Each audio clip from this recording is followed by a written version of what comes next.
Voilà, et on a changé de production. Donc on a d'abord été paysan avant d'être vigneron. Alors, du coup, on est parti de pas grand-chose. Alors, déjà, le challenge, c'était de relancer la vigne. Nous, on est situé entre Lyon et Saint-Étienne, dans la vallée du Gier. Alors, la vallée du Gier, on va dire, c'est au nord de la vallée du Rhône, un peu au milieu de nulle part. Et c'est une ancienne vallée industrielle. Et une des particularités, c'est qu'il y a pratiquement plus de vignes en production. Donc quand on relance la vigne sur un endroit où il n'y a plus de vignes en production, et ben ça veut dire qu'il faut replanter et attendre que ça rentre en production. Après, on disposait d'un certain nombre d'atouts. On avait un terroir très particulier, on est sur des schistes avec beaucoup de grosses plaques de mica. On a fait le choix dans l'encépagement de retravailler sur les anciens cépages locaux, le chou-chillon et le mornin noir, qui nous ont permis de renforcer l'identité du terroir qu'on avait déjà. On a une situation en périurbain, donc il y a des inconvénients, mais il y a aussi l'avantage d'avoir un bassin de commercialisation assez large. Et puis, comme on a replanté nos vignes, elles sont rentrées petit à petit en production. Voilà, donc ça nous a laissé le temps de monter en puissance. Du coup, on a aujourd'hui 7 hectares de vignes en production. On a 8 hectares, mais une partie n'est pas encore en production. On a 13 cépages différents. Alors, on n'est pas aussi fort que les Suisses, Marie-Thérèse, mais bon, on y travaille. Et on a aussi la particularité d'être 100% en IGP colline rhodanienne. Donc, du coup, on n'a pas du tout de logique d'entrée de gamme ou pas par rapport à la vallée du Rhône, par exemple. Voilà, on a fait le choix d'être assez nombreux sur la ferme, donc on est l'équivalent de 4 personnes et demie à équivalent temps plein à travailler. Donc il y a Nathan et Ulrich qui sont là avec nous aujourd'hui, enfin pour les 2 jours. Ce qu'on peut vous dire, c'est qu'on fait à peu près en moyenne 34 000 bouteilles, essentiellement, enfin 2 tiers de rouge, 1 tiers de blanc. Et on est certifié Biodivin depuis 2021. Et en fait, on a replanté nos premières vignes en 2003 et on a commencé la conversion en 2007-2008. Voilà, certifié en 2011. Et on a pratiqué la biodynamie en même temps. Enfin, on a démarré en même temps. Mais on a demandé la certification que depuis assez récemment. Alors, sur la biodynamie, du coup, ça a été un cheminement. On a commencé à se former, on l'a évoqué à partir de 2004-2005, donc en Savoie. Donc on a beaucoup travaillé avec Dominique à l'époque aussi. Et après, il a fallu qu'on mette en pratique. Donc la mise en pratique, là, on a, quand on a la théorie, après c'est toujours, c'est pas toujours évident d'y aller en fait, de dire comment dans quoi on dynamise, comment on épand, comment on s'y prend, quelle heure, quelle période. Donc là on a fait pas mal de formations, Pierre-André a fait pas mal de formations avec Pierre Masson, ce qui nous a permis d'être un peu plus pratico-pratique. Après on a aussi dans le cheminement on s'est aussi rassuré grâce à l'échange d'expériences et à l'énergie collective. Et là, on a participé à une journée comme celle-ci au congrès du MABD. Je crois que ça va être le premier congrès qui a été organisé à Dijon. Voilà, ça c'était en 2011. Et c'était chouette d'être dans le bain et de découvrir plein de sujets, plein de pistes de travail. Et puis aussi, on a depuis 2012, on participe au groupe de élaboration des préparats à Échalas, à côté de chez nous. On a la chance d'avoir des gens de la première heure qui sont hyper calés, les Olagnons. Et donc il y a une belle dynamique, donc ça c'est Pierre-André qui participe au groupe. Et puis après, petit à petit, on a affiné notre compréhension des choses. Au départ, on ne savait pas trop, on a commencé à appliquer des recettes. Et puis on a vu que des fois les recettes, alors soit elles ne marchaient pas, soit elles marchaient trop bien. Notamment, c'était en 2011. 2011, c'était une année qui était plutôt un peu sèche. Et puis après, en début août, il y a eu un petit peu de pluie. On s'est dit, ça va changer, la météo. Hop, on est revenu de vacances tout gonflé, à bloc. On a fait une silice, on a effeuillé. Et là, pendant canicule, du pinot noir à 14,8. Et on s'est dit, ouf, ça marche, mais attention, quoi, faut y aller mollo. Et puis après aussi, au fur et à mesure, on s'est équipé. parce que il fallait gagner en précision, gagner en réactivité. Donc un dynamiseur un peu plus gros, ça c'est le format Cosmophore. Un filtre, c'est tout bête, les filtres. Mais alors la filtration de la bouse de corne dans des bas, c'est pas très pratique du tout. Ça bouche. Donc voilà, et puis un pulvé depuis pas si longtemps, en fait, ça fait combien de temps, Pierre-André, 4-5 ans, un pulvé Ecodine, voilà, qui nous permet d'avancer rapidement. Alors il y a une partie des parcelles qu'on fait à la main, mais voilà. Donc là c'était pour vous positionner un petit peu l'itinéraire technique. Alors on va le travailler sur deux niveaux. Un niveau où on va accompagner la vigne dans son développement. Donc classiquement, donc on a parlé du passage de la prêle la semaine avant Pâques. Donc il faudrait qu'on essaye la dilution, mais ça on va travailler avec Dominique. Une 500. Alors c'est toujours compliqué par rapport à la 500 parce qu'il y a toujours des risques de gelée. Les gelées tardives, donc on est toujours un peu frileux parce qu'en général la 500, si on la passe trop près du gel, voilà, il y a un peu plus de risques, donc on est toujours un peu décalé par rapport à ça. Et puis après voilà, une silice, on essaye d'en faire 2 avant fleur, mais après voilà, il faut que ça fasse pas trop sec, il faut que ça puisse pas caler, c'est pas simple. On essaye d'en passer une après fleur. Et puis surtout, non pas surtout, on en fait une avant vendange de manière systématique. Je vous l'ai évoqué, on en a passé une avant le 15 août et voilà, on s'est dit non, avant le 15 août c'est pas la bonne période, donc voilà, on retarde un peu voilà, plutôt la deuxième partie d'août, mais comme les vendanges s'avancent, voilà, des fois c'est pas toujours simple de jongler. On refait une 500 la deuxième quinzaine d'octobre et effectivement la silice à la chute des feuilles, voilà, ça on y est très attaché pour favoriser la mise en réserve. On passe un petit compost de bouse après avoir répandu du fumeterre. Donc le fumeterre, donc on a des soucis très techniques d'épandage. Alors c'est chouette ici, vous avez à Chignin, il y a une belle dynamique collective, il y a plein de vignerons. Nous on est assez isolés sur notre secteur et du coup c'est pas forcément facile. Au niveau du matériel, par exemple, pour l'instant on n'a pas résolu l'épandage du compost. On a pas mal d'élevage autour de chez nous, mais du coup l'épandeur sur des vignes, enfin des passages étroits, voilà, ça n'existe pas, donc après c'est tout de suite des investissements importants. Donc on a le fumeterre, voilà, on va en reparler, mais c'est quelque chose qui est assez pratique. Alors voilà, donc ça c'était juste pour illustrer le passage de la prêle. On a longtemps travaillé avec les dynamiseurs, les pulvés en cuivre. Mais alors, je ne sais pas s'il y en a qui ont déjà utilisé les pulvés en cuivre. Ça manque un petit peu d'ergonomie. Voilà. Surtout moi, là, ça me fait une barre là, c'est affreux. Et ça pisse dans le dos, ça finit par fuir. Donc, on est passé au petit pulvé solo, c'est plus léger. Et ça marche pas mal. Alors, là, l'idée, c'était de... On va faire la vidéo. Donc voilà, ça c'est un plantier. On passe une gousse de corne après plantation. Logiquement, il aurait fallu qu'on le fasse avant. On n'a pas assez anticipé. Voilà, donc on a fait une petite voilà pour aider l'affaire. Après, alors c'est le truc. Donc là, c'est la silice à la chute des feuilles. Alors, en fait, on a un parcellaire qui est relativement groupé, sauf des parcelles un petit peu disséminées. Celles-là, on les fait à la main.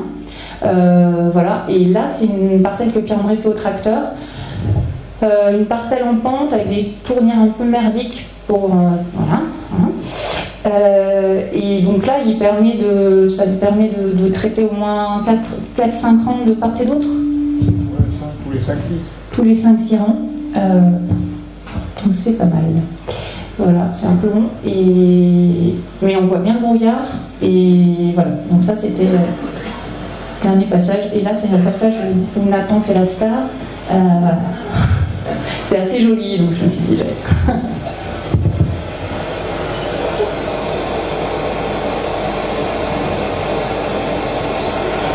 Alors...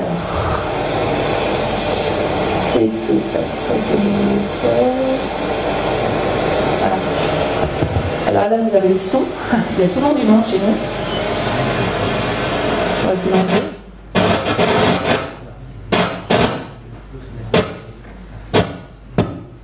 Voilà, ça c'est là. C'est le micro. Ah non, il a rendu l'âme. Je suis pas sûr que ce soit sur la vidéo. C'est quoi, il faut que je rappuie?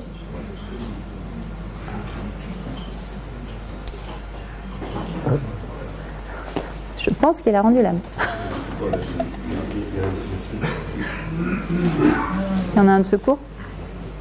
Un de secours? Attends. Ouais, non, je crois qu'il n'a pas aimé la vidéo. Là, ouais, c'est bon. Bref, donc on va pas s'étendre sur la vidéo. Là, c'était donc ce qui était intéressant sur la dernière vidéo, c'était qu'il y avait le couvert végétal qu'on avait implanté après vendange, et on avait mis donc épandu du fume terre, et après le fume terre, on avait positionné le compost Mariaton. Et donc après, donc outre accompagner le cycle végétatif, on travaille sur l'accompagnement de la vigne dans l'amortissement des aléas climatiques. Et donc là, il y a 3 choses qu'on fait. C'est la question du gel de printemps, alors c'est toujours un peu, pour le coup, c'est des choses qu'on expérimente, mais qui ne sont pas cadrées, parce qu'on fait ça dans l'urgence. Donc les ré-témoins, quand il s'agit de sauver la récolte, en général, ça passe un peu à la trappe. Donc du coup, ce qu'on peut vous partager, c'est qu'en 2020, nous, on a souvent... Oui, mais 2021, mais déjà 2020, on avait eu des soucis. En fait, nous, on n'est pas très loin du Gier, donc et on a remarqué que la proximité de la rivière depuis 2014 a favorisé les problèmes de gelée. Donc au village, nous, on n'est pas très haut en altitude, on est à 280 mètres à peu près. Et autant au village, ça gèle pas du tout, que un peu plus bas dans les vignes, un peu plus près du Gier, ça gèle. Donc en 2020, on était descendu à moins 3,8, c'était déjà tout sorti, et on avait mis en place un petit test où on avait travaillé avec de la valériane à 15 millilitres par hectare, donc un peu plus en concentration plus élevée que ce qui est préconisé habituellement. Et en fait, ce qui se passe, c'est qu'on la positionne, cette valériane, très longtemps avant, enfin très longtemps, le plus longtemps possible avant l'arrivée du gel. Alors, c'est pas simple, parce que du coup, il faut avoir un peu de nez, mais du coup, ça nous permet de répéter l'information. Et on a observé en 2021, chez nous, on est quand même descendu on a eu des pointes à moins 6,2. Voilà. Et moins 5,8 pendant plusieurs heures, et la vigne a tenu. Alors, c'est chez nous, c'était sec, voilà. Après, le gel, c'est tellement compliqué que, en tout cas, ce qu'on a observé, c'est que, par contre, tout était sorti. On avait du pinot, tout était sorti. Et il y a le chardonnay qui est un peu ramassé, mais globalement, nous, en 2021, on a fait la plus grosse récolte qu'on n'a jamais fait. Alors chez nous, on est sur schiste, donc peu de sol, donc on était à 52 ou 53 de moyenne, mais voilà, c'était quand même 2021. Donc voilà. Après, il faudra tester, il faudrait reproduire, on va en parler après, mais voilà. Donc ça, c'était ce qu'on fait par rapport au gel. Et si ce qu'on peut rajouter, c'est qu'on a le matin du gel, donc quand je dis un peu à l'avance, c'est-à-dire que si ça gèle le jeudi, en 2021, ça a gelé le jeudi matin. On est passé lundi matin, lundi soir, mardi matin, mardi soir, mercredi matin, mercredi soir, jeudi matin. On a positionné de l'aconite en tube granule, un tube par hectare. Quelle dilution? Je crois qu'on était passé sur du 5 CH. Ouais. Et même en 2021, j'avais refait de l'aconite le soir. En FCH et que de l'aconite. Voilà. Et voilà, ça a tenu quoi. Donc après, il faudra essayer d'étendre l'affaire. Après, ce qu'on fait aussi par rapport aux étés qu'on vit là ces dernières années, on essaye de soulager la vigne. Donc on travaille avec l'Achillée et la matricière camomille en infusion qu'on dynamise et qu'on pulvérise comme une silice en fait, plutôt le soir après le coucher du soleil. Voilà, donc ça permet de apporter un petit peu de frais et ça a permis en 2022. En fait, nous, ça a plutôt très bien tenu le feuillage. Ce qui s'est passé, c'est qu'on s'est pris un coup de grêle, enfin 2 coups de grêle, et c'est ce qui a fait le plus de mal. Mais globalement, la vigne avait bien résisté au sec et au chaud. On avait les deux phénomènes cumulés. Voilà, donc ça a permis d'aider un petit peu. Et puis on avait refait un peu de 500 aussi. On avait fait une pousse de corne pour aider. Et qu'après la grêle, ça c'est souvent des choses qui sont un peu plus communément utilisées. Donc là on travaille sur des teintures mères en arnica et calendula avec un peu de valériane aussi pour aider la vigne à se remettre des coups reçus. Voilà. Et oui, ce qu'on voulait souligner, c'est qu'on travaille uniquement avec des tisanes ou des décoctions. On ne travaille quasiment pas avec les huiles essentielles. Enfin, on en a fait juste cette année là, parce qu'on a eu une grosse attaque de mildiou en juillet. Mais on a utilisé un peu d'huile essentielle d'orange, mais c'était la première fois qu'on utilisait des huiles essentielles, quoi. Et on était d'ailleurs un peu stressés parce qu'on avait un peu peur de. Ouais, Marie-Thérèse. Qu'est-ce que tu entends par effet pompier? Effet pompier, alors c'est vraiment curatif, c'est très fort en fait. Donc nous on préfère vraiment être sur du préventif et être sur des choses plus douces. C'est aussi moins stressant à utiliser parce que potentiellement voilà, ça a moins d'effets vraiment coup de fouet. Enfin voilà, parce que les huiles essentielles, faut pas se planter dans les dosages, faut pas se planter. Enfin, moi j'ai des souvenirs d'échanges avec des collègues qui avaient utilisé sur du mildiou des trucs à base d'ail. Et ouais, enfin c'était hyper fort, quoi. Donc bon, voilà, nous on essaye vraiment de travailler sur des tisanes. Oui, Marion. Avec les dosages, vous utilisez des huiles essentielles? Alors là, sur l'orange qu'on a utilisé sur le mildiou, je sais pas, Pierre-André. C'est une brève. C'était un produit qui s'appelle Brève. Avant c'était Brève B2. Maintenant c'est Brève Gold, je crois. Je me rappelle plus. C'est de l'huile essentielle d'orange. Le dosage? Et le dosage, c'était pas grand chose. En fait, pour tout vous dire, là-dessus, comme on était assez démunis, on a fait allô la Savoie. Comment vous faites? Comment vous gérez le mildiou? Et voilà, c'est pareil, on a eu des soucis d'oïdium. On a utilisé du vitisant. Voilà, ça c'est des produits qu'en général on n'utilise pas.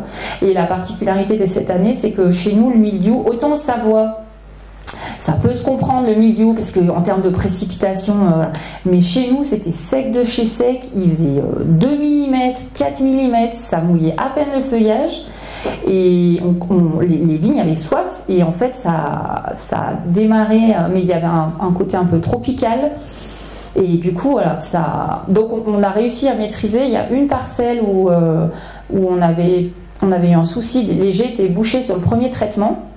Et du coup, on s'est traîné un peu le mildiou, un peu jusqu'à la fin à cause de ça. Mais globalement, on ne peut pas dire qu'on a eu des pertes de récolte.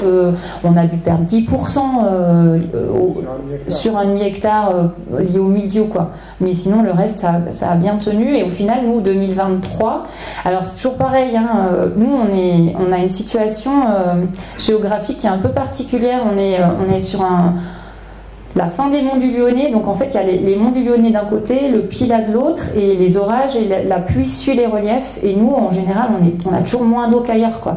En pluviométrie annuelle, on est à 550, entre 500 et 500, ouais, voilà, ça n'a rien à voir avec la Savoie. Et on a eu un peu d'eau, donc pareil, on a en température, nous on est monté à 42,7 je crois. Le 22 août, mais on a eu un orage le 26 août, je crois, et on a eu 30 mm, et du coup ça a permis de passer en moyenne sur 2023, en moyenne de cave, on est à 43, je crois. Donc pour nous c'est bien, enfin, sur schiste c'est quelque chose d'intéressant, enfin voilà, c'est très honnête. Alors après, on on essaye d'avoir la liberté de penser dont qu'évoquait Dominique, et on essaye d'expérimenter. Donc c'est vrai qu'on a la chance d'avoir Dominique comme voisin, donc ça aide. Donc du coup on a fait un essai avec de l'argile de corne. Donc on a commencé à partir du printemps 2022, donc on a fait 2022-2023.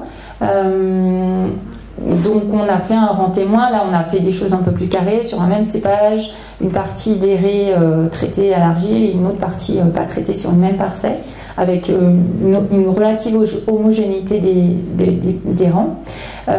Et du coup on a fait des analyses en perception sensible pour voir un petit peu comment on percevait la réaction de la vigne. Et puis on a fait des analyses de sarment, à la fois sur les témoins et l'essai en cristallisation avec Margaret pour voir comment le végétal avait réagi. Et donc là on revient sur l'intérêt de l'argile. Donc avec le côté un peu médiateur entre la silice et la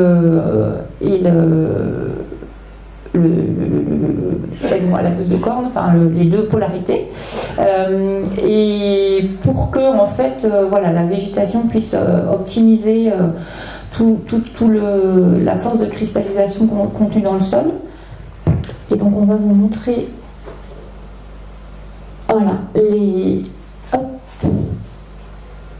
ce que ça donne en cristallisation.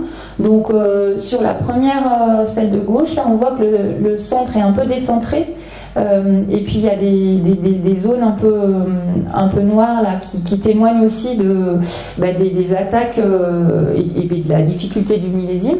Et effectivement avec l'argile, on a un côté qui est plus centré et plus harmonieux.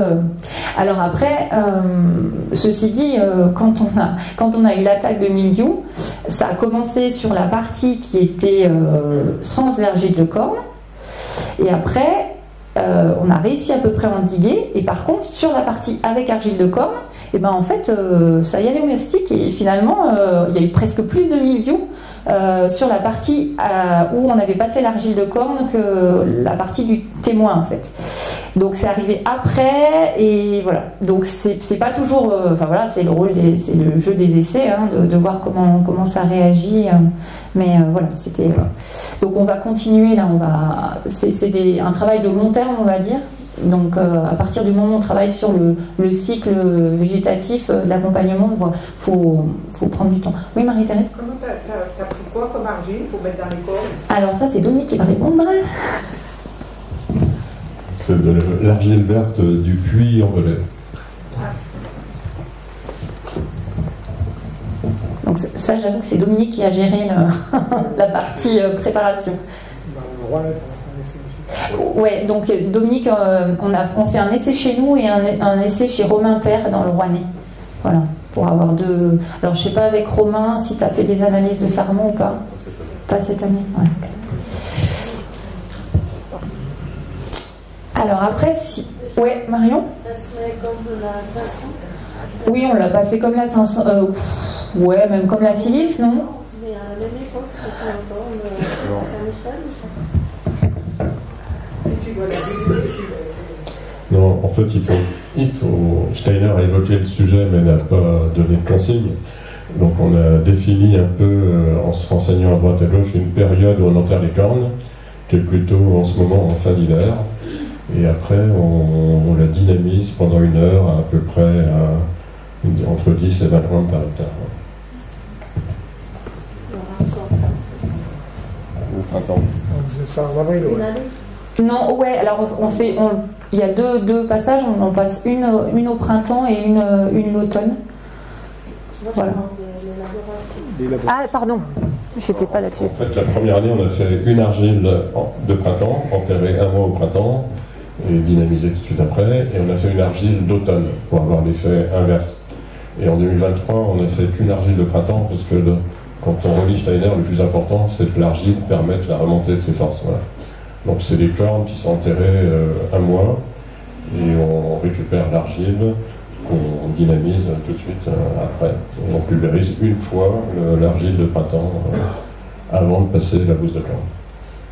Mais vous la diluez dans l'eau pour la mettre dans la coque? On la bouille un petit peu comme la silice pour faire une pâte d'argile. Voilà.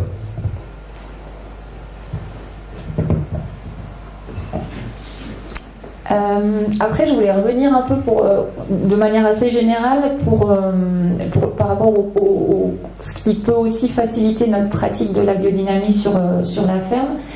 C'est vrai qu'on a un espace parcellaire qui est relativement groupé, donc ça nous permet d'être relativement réactif et de pouvoir passer en une matinée avant le lever du soleil la valériane. Parce que chez des collègues qui ont des parcelles à droite à gauche, ben ça c'est pas du tout possible, quoi. Donc nous on est en capacité de traiter toutes les parcelles en valériane avant le lever du soleil. Voilà. Donc il y a une partie près de la ferme qui est faite au tracteur par Pierre-André et les parcelles un peu plus éloignées qu'on fait avec Nathan, Ulrich, voilà, à la main, à la bouilladou. Après effectivement il faut être bien organisé et bien équipé, ça facilite les choses. C'est intéressant aussi d'anticiper les opérations et de les programmer. Ça c'est quelque chose qu'on fait depuis 2-3 ans, où on les positionne sur le calendrier lunaire, sur notre agenda avant en fait, et du coup on n'est pas pris au dépourvu. On a des solutions de recours si au niveau agronomique ça colle pas et tout ça, mais sur des opérations très simples qu'on peut vraiment anticiper comme les houillages par exemple, et ben en fait voilà c'est tout ballot, tous les 10 jours pof, on choisit les jours et on regarde les coefficients de marée aussi, enfin voilà, et du coup ça permet d'être aussi plus précis et plus pointu. Voilà. Et puis effectivement sur 2021, pour en avoir discuté avec des collègues, non seulement donc nous on a eu la chance d'avoir très peu de dégâts par rapport au gel, d'avoir eu moins d'eau qu'ailleurs et du coup moins de mildiou qu'ailleurs, et puis aussi on avait mis les gens, les hommes, les bras en face de la surface. Donc on a fait beaucoup d'heures, mais on avait du monde en fait. Donc pour le relevage, parce que après quand il faut traiter, pour que le traitement soit efficace, ben, ça veut dire qu'il faut pouvoir passer. Donc ça veut dire qu'il faut que ça soit relevé. Et comme ça continue à pousser, ben, il fallait repasser relevé. Donc voilà. Donc il y a aussi un rapport à surface main d'œuvre à bien calibrer. En fait, ça c'est important. Et puis toujours l'expérimentation, parce qu'aujourd'hui il y a des choses qu'on a expérimentées par rapport aux excès climatiques, mais il y a des choses qu'on n'a pas encore testées par rapport à la problématique de l'oïdium par exemple, et qui est aussi liée au brûlant de soleil, c'est-à-dire qu'il y a des vignes, c'est un peu l'alternative, soit on se fait dévorer par l'oïdium, soit on se fait cramer les raisins. Donc voilà, donc il y a un équilibre à trouver, il y a des choses à imaginer au niveau du palissage, au niveau de l'oïdium. Je discutais avec un collègue qui me disait que il avait, alors ça c'est vrai, ça serait vraiment un truc à tester, j'en ai pas, on n'a pas échangé là-dessus avec Dominique, mais il me parlait de la sauge officinale qui plantait sur les rangs de vignes en fait, au pied des ceps. Et il me disait, mais moi j'ai plus de problème, quasiment plus de problème d'oïdium depuis que je fais ça.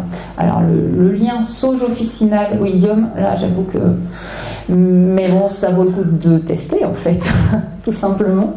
Et puis on a aussi pas mal de problèmes d'esca sur des vignes. Alors bon, est-ce que c'est lié à le problème de greffe, est-ce que c'est lié au problème de cépage? On a des vignes de vionniers là qui ont 17 ans et on pleure quoi, enfin ça fait trop mal au cœur, mais il y a plein de cèpes crevés, voilà. Donc on n'a pas testé encore, on s'était dit qu'il fallait qu'on brûle les bois et qu'on épande les cendres au pied des cèpes, ça on n'a pas encore testé quoi, mais voilà.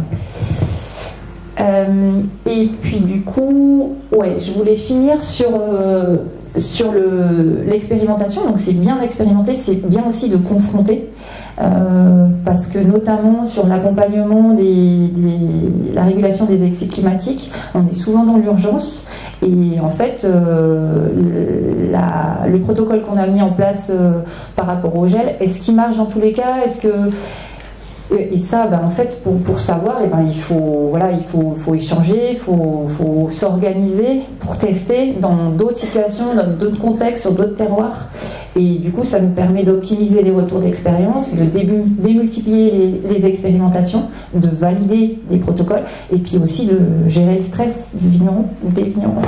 Parce que voilà, il ne faut pas se le cacher, les excès climatiques, c'est aussi beaucoup de stress pour la vigne, mais c'est aussi beaucoup de stress pour les gens qui la travaillent, qui la cultivent, et voilà, et c'est toujours important de se dire que des fois c'est bien de partager pour se soulager. Voilà, merci à vous.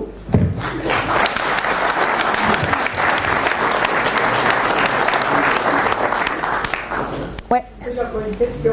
Sur ton tableau, à la fin, tu avais mis qu'en hiver tu faisais une écorce de chêne. Ouais. Alors, ouais. En fait, on positionne une décoction d'écorce de chêne mi-décembre. Ça, c'est pour en avoir discuté avec Margaret Chappell. En fait, l'écorce de chêne, ça permet de nettoyer les mémoires de cryptogames. Et donc, comme cette année, on a eu quand même pas mal de problèmes de mildiou sur certaines parcelles. Du coup, alors on passe pas sur toutes les vignes, mais sur les parcelles qui ont le plus souffert, on fait. Oïdium. Je pense que ça marche peut-être mieux sur le mildiou, mais en tout cas, voilà, on s'interdit pas de le faire. Ça mange pas vraiment de pain, et on se dit, voilà, si ça peut servir. Donc c'est une décoction. Donc c'est un peu comme la silice, c'est assez dur à extraire les tanins de chêne. Donc voilà, faut bien procéder par décoction. On n'a pas essayé. Margaret disait qu'il pouvait y avoir une possibilité de macération à froid, au moins 24 heures. Souvent, comme on est un peu à la rue, on fait au dernier moment, donc on fait une décoction, mais on fait chauffer. Mais voilà, ça peut aussi s'envisager. Et on dynamise, ouais. Là, on essaye, dans tout ce qu'on utilise comme tisane, etc., depuis 2 ans, on travaille tout en dynamisation, en fait. Ça optimise le principe actif et voilà, en fait. Après, sur les tisanes, ça reste très, très rudimentaire. On a une grande casserole et on fait chauffer, on fait comme à la maison, un peu plus grand, quoi. Et en général, on essaye on stocke pas, en fait. On essaye d'enchaîner donc voilà, c'est assez vite fait. Alors, toujours pareil, nous, on n'a que 8 hectares, hein, donc c'est assez vite fait pour 8 hectares, quoi. Voilà. N'hésitez pas si vous avez des questions. Je pense qu'on a un peu de temps. Marion ? Oui, 20 minutes, ouais. Les tisanes, c'est 20 minutes, ouais. La valériane, c'est en macération. Alors, la valériane, en fait, on utilise la préparation 507. Donc, c'est des fleurs qui sont macérées dans de l'eau, voilà. Donc ça, on la commande. On n'est pas forcément très bon sur la préparation, l'approvisionnement. L'aquilée, on la ramasse. La reine des prés, on récupère ça dans les terrains qu'on a dans le Vercors. Mais par contre, l'ortie, on pourrait le faire, mais on ne le fait pas. Enfin, voilà. Après, c'est aussi beaucoup de logistique. Ce qu'il faut pour les premiers pas, pour vraiment se lancer dans la biodynamie, en tout cas nous, la manière dont on l'a vécu, c'est qu'au départ, en fait, on n'est pas rentré tout de suite dans les groupes d'élaboration de préparats. En fait, on s'est dit, on va tester. On a fait au plus simple. En fait, ça faisait déjà beaucoup de choses à s'imprégner, à maîtriser et tout ça. Donc on s'est dit, on va pas trop se charger mentalement. Et donc on a commandé les plantes et les préparations tout bêtement. Et puis après, au fur et à mesure, voilà, on évolue. Donc voilà, c'est vraiment c'est pour ça que je parlais de cheminement, en fait. Des fois, il ne faut pas non plus mettre la barre trop haute tout de suite, quoi. Voilà. Sinon, ça peut faire peur. Ouais. Vous utilisez, de toute façon, vous êtes peut-être un peu comme moi, opportuniste sur les plantes, aussi bien en matière sèche que juste cueillie. Non, l'aquilée, vous en passez plusieurs fois par an, peut-être, vous l'accueillez une fois dans l'année, et après vous le faites en sec. Ouais. Ouais. Dans des cagettes. Parce que ça, là-dessus, moi, j'ai jamais pu, évaluer ou avoir vraiment les données. Ah oui, entre sec et frais. Sec et frais, vraiment les incidences que ça pouvait avoir. Voilà. C'était une question. Après, là où on n'est pas bon encore, c'est en fait, et c'est là où on a besoin de se former. C'est là aussi où c'est important d'être nombreux, d'avoir un côté un peu collectif. C'est par exemple l'aquilée, quand on la ramasse quand on a le temps de la ramasser, quoi. Donc sur respecter les périodes, les heures dans la journée, voilà, ben là on n'est pas bon, quoi. Enfin, après, voilà, on peut pas être bon partout. Puis il faut aussi se laisser un peu de marge de progression. Mais là, pour le coup, effectivement. Oui, moi ça me rassure. Oui, mais de toute façon, on est tous pareils. Est-ce que vous avez d'autres réflexions, remarques, apports, témoignages sur vos pratiques à vous? Parce que, enfin, là, on vous a juste partagé ce que nous on fait, mais on n'a pas vraiment. Bon, on aura l'occasion d'échanger pendant le repas et puis pendant les 2 jours, donc il n'y a pas de souci.